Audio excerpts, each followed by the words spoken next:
Olá, eu confesso que já estava com saudade do nosso encontro. Vamos nos acomodar e colocar as águas a fluidificar sobre a mesa e procedamos à nossa prece inicial. Esqueçamos temporariamente os nossos problemas e fixemos nossos pensamentos na figura do nosso dileto Mestre Jesus, criando pela sintonia com Ele uma simbiose favorável ao amor e à fraternidade. Imploramos, ó Cristo amado, a vossa autorização e as vossas bênçãos para o nosso encontro de hoje. Temos consciência da nossa pequenez e de que sem o vosso auxílio nada alcançaremos de mais proveitoso no nosso estudo.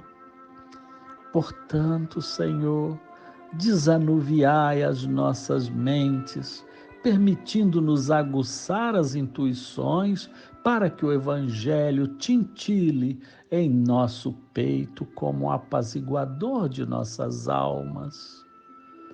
Sejais o nosso orientador maior, que assim seja. Bom, irmãos, vamos passar a leitura do Evangelho.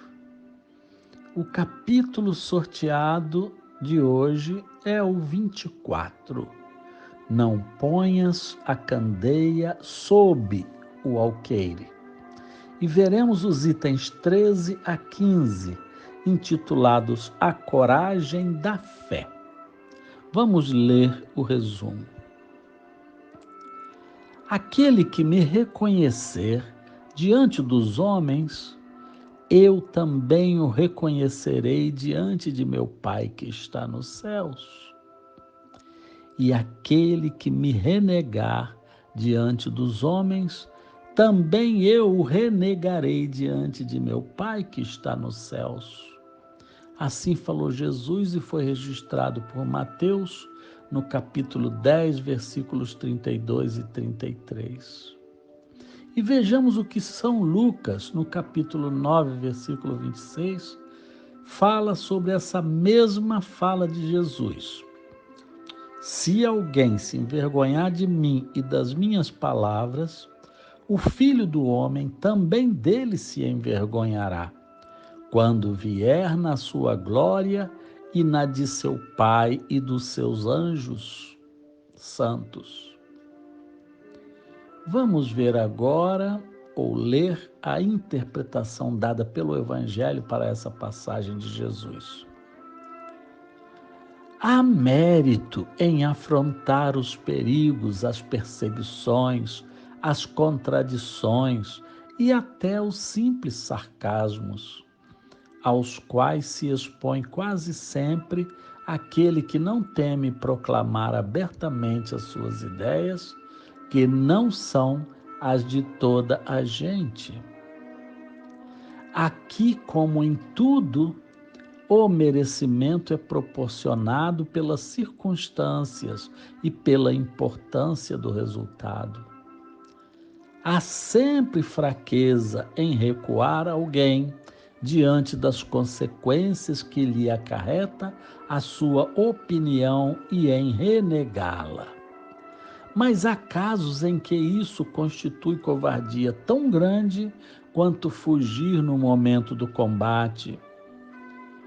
Jesus previne essa covardia do ponto de vista especial da sua doutrina, dizendo que se alguém se envergonhar de suas palavras, desse também ele se envergonhará, que renegará aquele que o haja renegado, que reconhecerá perante o Pai aquele que o confessar diante dos homens. Por outras palavras, aqueles que se houverem inquietados de se confessarem discípulos da verdade, não são dignos de se verem admitidos no reino da verdade. perderão as vantagens da fé que alimentem, porque se trata de uma fé egoísta que eles guardam para si, ocultando-a para que não lhes traga prejuízo neste mundo. Ao passo que aqueles que, pondo a verdade acima de seus interesses materiais, a proclamam abertamente, trabalham pelo seu próprio futuro e pelo dos outros. Bom, irmãos, lida a página, passemos então ao nosso humilde comentário adicional. Eu tenho que confessar que muitas vezes me flagro pensando sobre aqueles que morrem de vergonha de professar em público sua crença em Jesus. Será por inibição, por insegurança, por egoísmo ou por fé rasa mesmo? Normalmente, o assunto Jesus e seus ensinamentos são considerados caretas nas rodas de amigos ou nas redes sociais. E aí me vem imediatamente a lembrança ou a mente de uma das poucas passagens bíblicas que todos os evangelistas, Mateus, Marcos, Lucas e João, mencionam, com pequenas diferenças retóricas entre eles, mas com a mesma essência. É quando Cristo comunica aos discípulos que sua hora é iminente, que será preso, martirizado e morto. Aí Pedro se insurge contra isso e afirma ao Mestre: eu jamais te abandonarei, Senhor, eu te protegerei. E Jesus, que tudo vê, retrucou: Pedro, Pedro, darás tua vida por mim? Pois em verdade te asseguro que ainda esta noite, antes que o galo cante, tu me negarás 3 vezes. E assim se deu.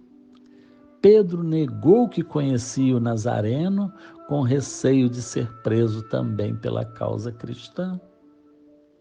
No entanto, essas mentiras de Pedro lhe atordoaram tanto a alma que provocaram profundas reflexões e arrependimentos, contribuindo decisivamente para a fortificação da sua fé e sua conversão definitiva, que culminou alavancando lindamente o seu apostolado. E várias foram as ocasiões bíblicas em que os seguidores de Jesus demonstraram como tinham dificuldades em se entregar totalmente nos braços do Mestre. Mas por que estamos relembrando aquela passagem bíblica aqui agora? Porque é impressionante como muitos cristãos têm vergonha ou temor de falar sobre Jesus ou até de confessar publicamente a sua fé. São de pequenas em pequenas atitudes que concorrem para mostrar o quanto o homem ainda está distante do Cristo, o quanto é medroso, inseguro e com pouca fé, mesmo após passados mais de 2000 anos da vinda do Cristo à Terra. Não basta imaginar que se crê. É necessário falar e, principalmente, demonstrar na prática a grandeza da sua crença. Ide e pregai, assim falou o nosso Mestre Jesus. Mas nós seguimos renegando. Querem ver um exemplo da nossa falta de fé? Estamos vivenciando agora um insulamento causado pelo vírus Covid. Se por qualquer causa uma pessoa der 3 espirros seguidos, a insegurança imediatamente se apossa dela. vem o choro, vem a tremedeira, como se já tivesse um diagnóstico afirmativo para esse vírus. É o receio da morte atordoando uma cabeça descrente, meus irmãos. E esse temor acaba por contagiar o restante da família. Pergunta-se, onde foi parar a confiança em Jesus? O medo e a insegurança geram um grande distanciamento entre as vibrações funestas da pessoa com dificuldades e as energias puras do Mestre, pois elas não se harmonizam. Não há sintonia entre essas duas vibrações antagônicas, a positiva de ajuda oferecida por Jesus e a negativa da pessoa medrosa. São como água e óleo, não se misturam, não se combinam. Mas suponhamos que a pessoa que espirrou esteja realmente acometida da doença. E daí? Nada justifica o desespero ou o desânimo. Muitos acabam morrendo de pavor e não propriamente da doença. Essa covardia agrava qualquer situação, provocando secundariamente um infarto, ou um AVC, ou uma depressão, reduzindo substancialmente a imunidade e podendo chegar à falência dos órgãos. Aí sim o corpo não resiste e morre. Já aqueles que continuam em paz, confiando em Jesus sem esmorecimento, têm muito mais chance de sobrevida do que os inseguros. E se, por hipótese, o momento do desencarne realmente é chegado, chegou a hora, ainda aí não se justifica o descontrole e a falta de fé. Mesmo na hora da morte, se nos entregarmos nas mãos de Jesus, ao nos desprendermos, veremos a presença dele nos recebendo, como assevera o texto que lemos. Você quer antecipar a morte? Descontrole-se pensando nela. Nós atraímos o que pensamos. Nunca é demais relembrar aquela parte do Salmo 23 que diz: ainda que eu ande por um vale de trevas e mortes, não temerei perigo algum, pois tu estás comigo. A tua vara e o teu cajado me protegem. Olha que coisa linda.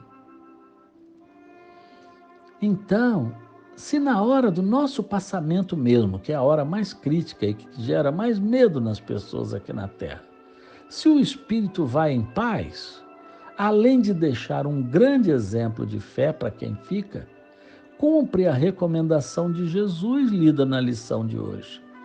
Aquele que me reconhecer diante dos homens, eu também o reconhecerei diante de meu Pai que está nos céus. Por isso, meus irmãos, nunca podemos abandonar a proteção do Cristo e nem nos imiscuir de darmos nosso testemunho, ainda que não sejamos compreendidos. E convenhamos, nosso desespero ou nossa indiferença nunca será solução para nenhum problema que nos assole. Não importa o tamanho desse problema. Precisamos criar coragem e mostrar a todos o quanto nos orgulhamos da valorosa companhia do Cristo, porque Ele nos ampara 24 horas por dia, avaliando a cada instante o que melhor nos convém. Vivamos confiantes e com fé viva no coração, para que um dia no futuro mereçamos ser recebidos por Jesus de braços abertos em sua casa. muita paz.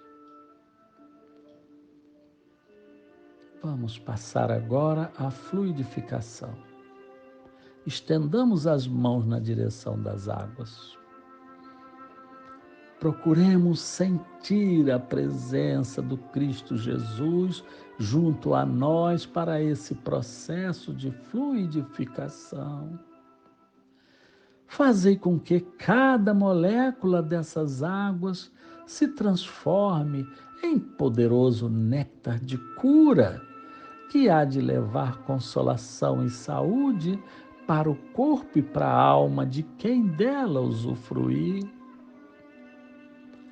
Obrigado, amado Senhor Jesus. Água abençoada em nome de Deus. Que assim seja. Vamos então agora nos preparar para a prece de encerramento. Queremos agradecer pela felicidade que invade os nossos corações após esse momento de congraçamento, onde a fé foi exalçada e o amor correspondido. Mas, Senhor, essa felicidade não está completa, por sabermos que tantos estão agora desesperançados, transformando-se em joguetes das piores vibrações que os aniquilam a cada dia. Doai-lhe, Senhor Jesus, a energia necessária para que possam encontrar um caminho seguro de superação das suas carências.